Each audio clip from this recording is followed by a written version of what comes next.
بسم الله الرحمن الرحیم۔ السلام علیکم۔ اسلام اللہ کا پسندیدہ دین ہے۔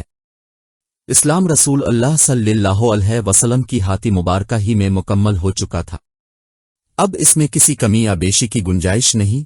اسلام مکمل ہونے کے بعد اللہ تعالیٰ نے فرمایا، آج میں نے تمہارے لیے دین کو مکمل کر دیا ہے۔